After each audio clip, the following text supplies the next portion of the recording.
Welcome to Cavs Talk, everybody. I'm your host, Kyle Murray. I'm here with my co-host, Mark Canterbury. How's it going, Mark?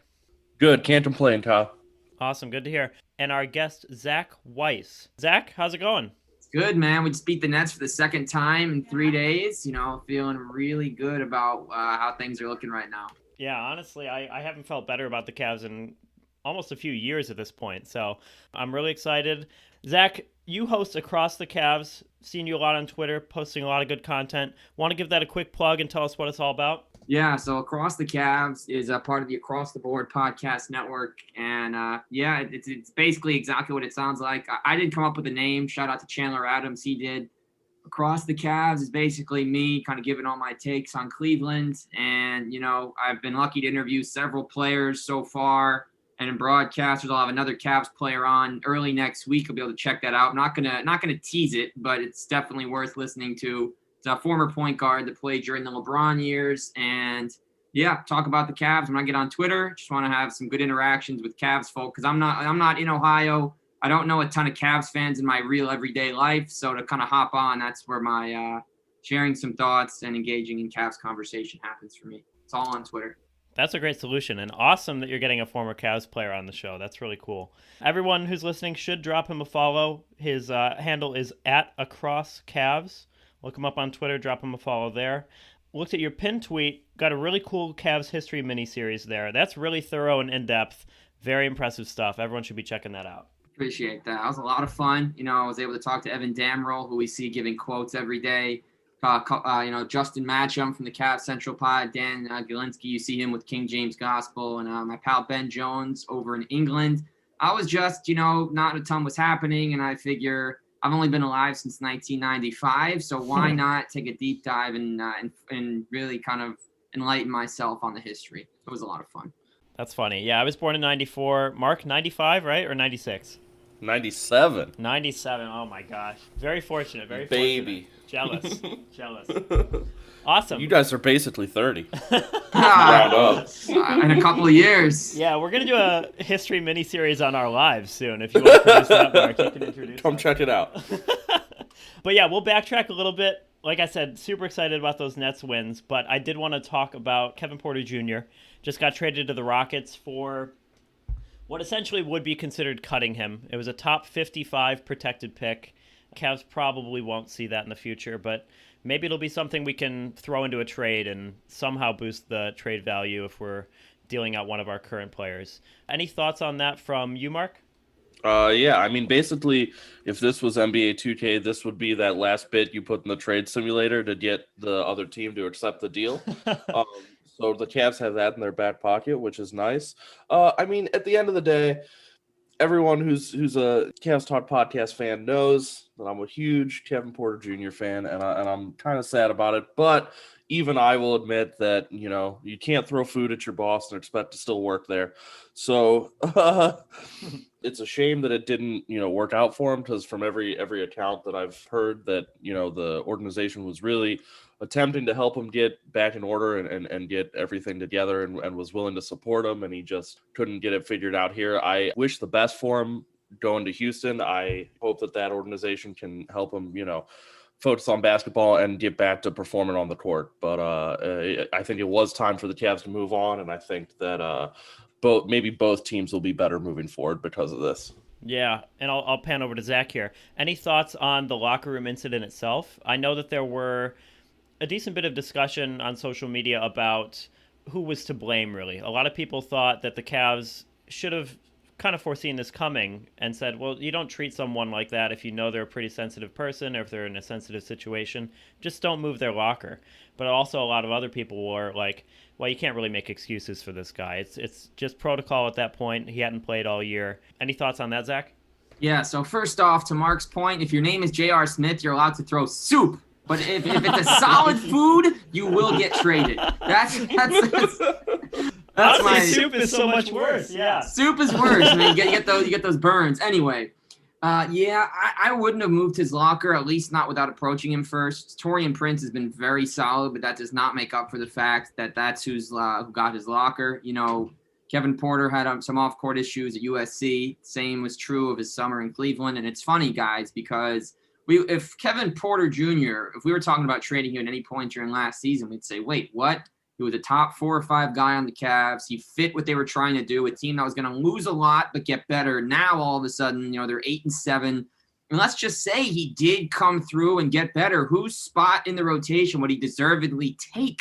Mm-hmm. So, I mean, I'm going to miss him a lot, but I'm not as broken up about it as I would have been had the Cavs started the year slow. But, I mean, Osman has improved his play. Okoro, forget about his averages. He's just been such a force on the court, and he just moves the ball so nicely, as an example to the Garland 3 in the corner when he made the extra pass. So, and even Damian Dotson has been very good with no expectations coming in for him. So I wish him the best, but I do wish, my closing note, Mark and Kyle, that they could have found a way to get David Nwaba in the deal to bring him home just to have, because who doesn't love David Nwaba? The missing piece. The final ingredient to the most powerful team in the NBA, David Nwaba. The 6th Infinity Stone. Yeah, definitely agree. I mean, could have been handled better by both parties, absolutely. Cavs probably shouldn't have moved his locker, but at that point, I mean, what are we talking about? If you're moving a guy's locker and he's having freak out in the locker room, it's probably time to move on anyway. I mean, it was the straw that broke the camel's back, but it wasn't a good situation either way. I think he's going to do pretty well in Houston. A lot of people have had high praise for John Lucas over there, who's done a good job in the past at bringing in troubled players and settling them down, getting them to work on their craft and be successful in the NBA. So, I mean, we wish him the best. It'll be bittersweet if we do see him succeed in Houston and ball out over there, but all well wishes for the guy. Now, moving on to more current events. Like we said, we are 2-0 against the Brooklyn Nets, swept them in our season series as of last night. We've got a lot of people returning. Darius Garland, Dylan Windler returning from injury lately. Jared Allen, Taurean Prince coming into the team from that trade. Any thoughts on the 4 of them that you guys might have at all, and how they're meshing with the team in their first few games? I mean, I think Garland and Windler returning is huge for us because that gives us a lot of shooting that we were missing while they were out. They're 2 of the best shooters on the roster, so getting them back is huge. With Allen and Prince coming in, basically, that shores up the whole front line of the rotation. I think one thing that this Cavs team that we're seeing this year that we haven't seen in previous years where we've, been kind of in this rebuilding mode is that we're versatile. We have options in our lineup. We can kind of match up different ways with different teams. As we saw with the Nets, we were able to hang in there with them. We just have a lot of guys on the roster who are talented. And I think that's maybe something you couldn't say a few years ago. So really huge for us to get them back and also to infuse that talent with Allen and Prince coming into the rotation. I think that we did a great job on that trade. Just being available and being ready to, get into the pot there was huge for us, and really glad we got 2 really high quality NBA players out of it. Yeah. Zach, any thoughts on that? Yeah, so my favorite thing about watching the game last night was watching early second quarter when the Cavs had an all-bench lineup. After a week earlier at the same time, they only used 7 players against the Knicks, so love that. Dylan Windler, I think, had 6 points and 6 rebounds. He only shot it twice. I wish he shot it more, but he looked very comfortable given that he broke his wrist, or he hurt his wrist. I don't know what the specific injury on it was in the first game of the year. So to see him come in and finish the game healthy, first off, was a relief. And he looked good. Darius Garland, we all had our questions coming in, but he has just been solid in the 7 games he's played, and his numbers are up because I think that his coach actually has confidence. I don't think Beeline had a ton of it. And Garland, I think, was hurt for most of the Bickerstaff time last year, which is why Delly was starting at point guard. I like both of them. Taurean Prince, by the way, he's not going to shoot a lot of free throws, but the Cavs entered last night's game worst in the league at 67%. I think they were somewhere in the 80s on over 30 attempts by game's end. Taurean was 92% coming in. So just to add another guy that you can trust to draw contact and get to the line, I think is important. I mean, I wish Dante Exum the best. It's funny, everyone's saying they traded him for nothing. They kind of did because Dante only had 1 impactful performance.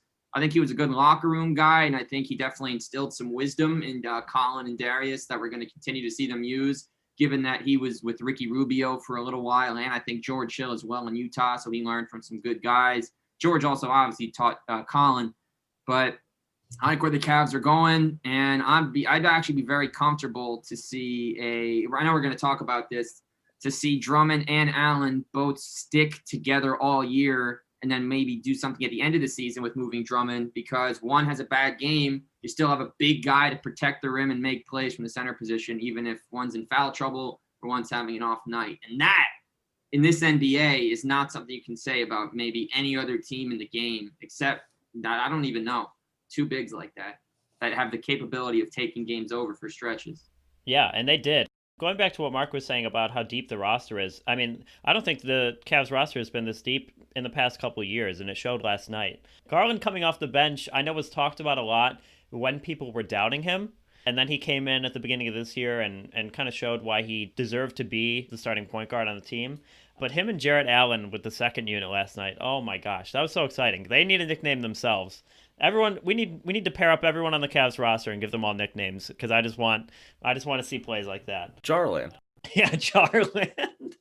Yeah, that's better than anything I could do. I'll ride with that. Like Jarland. I'm just gonna use that ironically from now on. But yeah, the second unit looked amazing. Prince came in and scored way more than I thought he was going to. Garland was dishing it to Allen a lot. You could tell they weren't necessarily on the same page. I mean, why would they be? They haven't really practiced together that much, but they work together well regardless, and as they practice together more, it's going to get even better and better. In terms of the Drummond situation, I mean, we can segue into this. The Cavs at this point, people were starting to talk about them making a playoff push. At the beginning of the year, talked about Drummond, talked about JaVale McGee, talked about Kevin Love, if it's even possible. As players, we could deal at the deadline to get some future assets. Maybe find a contender on the trade market, someone who's looking to bolster their roster to make a deeper playoff run. At this point, it seems like the Cavs might just be that team, so we don't have to trade for him. We've already got him. Do you guys think the Cavs are a playoff team at this point? Do you think that it's worth holding on to all these players? I know, Zach, you said you'd like to hold on to Drummond, keep that Drummond-Allen combo so that we always have someone on the floor who's that impactful. Would you want to maybe dish away McGee to someone else because he'd be that third center? Or is there anyone else you might want to leave? Zach?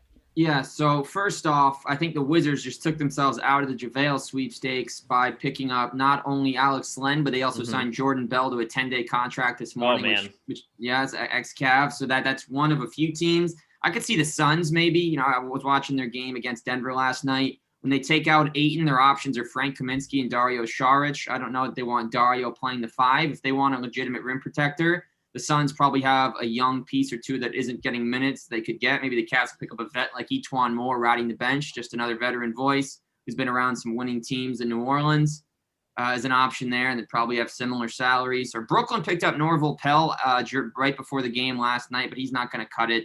You know, he's a good shot blocker, but he's already 30 and he has almost no experience. That's like when they had Dante Hall playing starting center when everyone on the Nets was hurt during the bubble.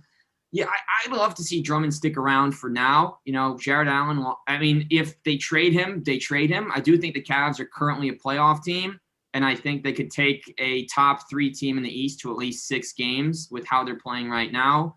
I don't think we're going to become the next We Believe Warriors when they took down the 67-win Mavericks team in the first round, which is unheard of. But, you know, good things are going to happen. I would probably trade JaVale just because he was having a great impact before he takes the court again in a potentially very limited role. He has high value right now. I would totally try and flip him. You have 2. And as an emergency center, Marquise Bolden isn't an awful option just if he has to get in there for a couple minutes. So, you know, I would keep Drummond until after the year, unless someone gives you a great package. I mean, you want Jarrett Allen to get as many minutes as possible this year so that when next year comes, he's ready to go. But the Cavs' development or their rebuild is clearly a year or 2 ahead of where it was supposed to be. So I'd say let it ride. Mark, any thoughts there? So by technical definition, I suppose I would agree that we are a playoff team. If you factor in the fact that we're in a shortened season, that, you know, we're in the Eastern Conference and that there is going to be that 7 through 10 play-in games. Mm-hmm. As of right now, I know that, you know, we look better than a 7 through 10 team, and absolutely, you know, we're just coming off beating the Nets twice and everyone's riding that high, and that's awesome. Cavs are looking great, and that's super, super great. But I would be wary of getting too optimistic this early because it still is early in the season. I think that, at any point we could regress to the average. And I think that I'm excited about what's happening now, but I'd say that I'm cautiously optimistic. I wouldn't call us a competitive playoff team just yet. I'm really happy we beat the Nets, and I think we're definitely trending in the right direction, but I wouldn't go so far as to say that we're there 15 games into the season. Now, in terms of moving Drummond, I would agree with you, Zach, that I don't know if that's something that, we even really need to look at right now.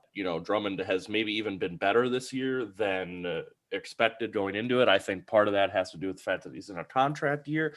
Either way, the end result is good for us. And I really like what I've seen from him on the floor so far. I wouldn't mind flipping McGee maybe to Phoenix, or even I was looking at the Raptors might be a team that's kind of in the market for a center. They lost Marc Gasol and Serge Ibaka last year, and they struggled out the gate. They're playing a little bit better now, but I think they're a team that definitely could still use a big, and they've got a lot of interesting pieces on their roster, so that's something to look at as well. Right now, if it ain't broke, don't fix it. I think Drummond's playing well, meshing with the team. He's performing well. I think for right now, we just kind of keep it rolling and try to get, better in increments here and there. One guy I didn't hear either of you bring up was Kevin Love. Does anyone have any thoughts on him, whether or not you think he might be untradeable or worth keeping or anything else? Any thoughts on Kevin Love at all? Yeah, I'd say that he's probably actually, believe it or not, as tradable now as ever, because initially we all thought that he was going to be one of the key parts of the Cavs possibly having a very good season. And look, it is early. I like what Mark said. We can't get too far ahead. It's just when the Cavs are 8-7, when we're used to 3-12, 4-11 the last couple of years. I think you got to smile a little bit, but don't put your dentures in. Don't smile that wide, But Kevin Love can be traded. I don't know when it's going to happen. Or there's that outside chance he even finishes the contract in Cleveland. But with how Larry Nance has played, none of us saw this coming. Leader in steals, 40+% three-point shooter, actually taking the shots, not being passive anymore. I think it's hard to keep Nance off the floor in crunch time. And it's also hard to see a healthy Love not in crunch time. So I think we'll have a little bit of an issue when that comes, given that they can't play together right now because there's too much depth on the wing. He'll be traded, I think, at some point. I think that maybe their asking price might dip a little bit because what else do they need to definitively add to this roster right now that could play 25 to 30 minutes? The answer would probably be almost nothing. No one's going to come to Cleveland that's not here right now this year and start playing 25, 30 minutes and kind of take a Kevin Love role. So. The nice thing is we have time, right? We have 2 months before the trade deadline. Seems like Kevin should be back and give us maybe a month, I would say, or so that people can see how he's playing. And at that point, we can make our decision. I mean, like you said, the Cavs roster doesn't really need too much right now in terms of a big infusion of one player who's going to play a lot of minutes. So I almost want to say, what are we going to get for him, really? But on the other hand, do we really need to get too much for him? We could get, I don't know, some small pieces. We can get some future assets. It doesn't have to be too big of a return, and it might not be with his contract to justify trading him away. Especially, like you said, I mean, we've got Nance, someone who can fill that position and fill it really well to the point where we don't really need Kevin Love. I will backtrack a little bit. I think the injuries are almost a blessing in disguise. We had a hot start to the season, and then kind of like Mark was saying, we came back down to earth a little bit, especially with those injuries. But it's really shown us how deep the roster is. A lot of guys stepped up, came into roles that they weren't planning on playing for the whole season and probably won't. But they showed that in those minutes, they could really contribute well. And now we've got a roster where we've got 9, 10, 11 guys that we're happy to play and give minutes every single game. So I'm pretty happy about that. Real quick, I just want to add on to the Kevin Love discussion. This situation really reminds me, if you guys remember 5-6 years ago in Golden State, when Draymond Green was sort of having his renaissance. You guys remember they had David Lee? Yeah. This situation reminds me a lot of that because for a long time, David Lee was a great contributor for the Warriors, just like Kevin Love is obviously, a part of historic teams here in Cleveland. They both, at this point, were in the second half of their careers for sure. And I think, as we've all said, the roster is very deep and we kind of don't have any like glaring needs right now. I don't think it would be necessarily a bad thing to do what Golden State did, which is, just kind of keep him there, keep him in the locker room, veteran presence. Kevin Love is, I'm wary to say, like a heartbeat of this team, but he's definitely a one stable presence in a sea of change over the last 5-6 years. Just off of everything that he's already done for Cleveland, even if he doesn't necessarily play a whole bunch right now or contribute to what we're doing on the court, I think having him in the locker room and just being that veteran presence, being someone who's competed for championships and has that experience, I think it's kind of like that David Lee situation in the fact that, he's someone who used to contribute a lot.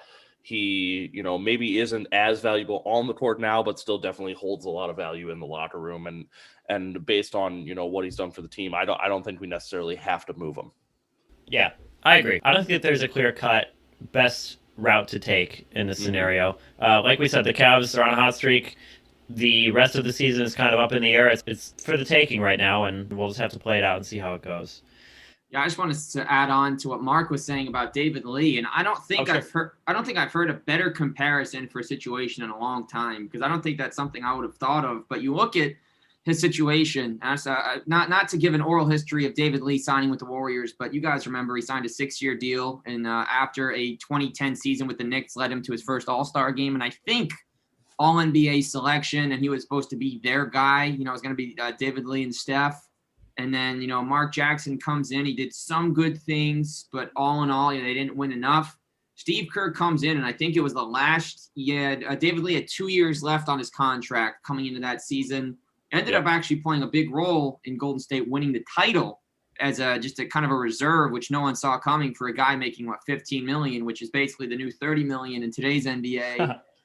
And then they found a trade partner, I think, with Boston, which is where they sent him. And, with Kevin Love, you think he has, counting this year, 2 years on his deal. So then he'd be a free agent at the end of next year.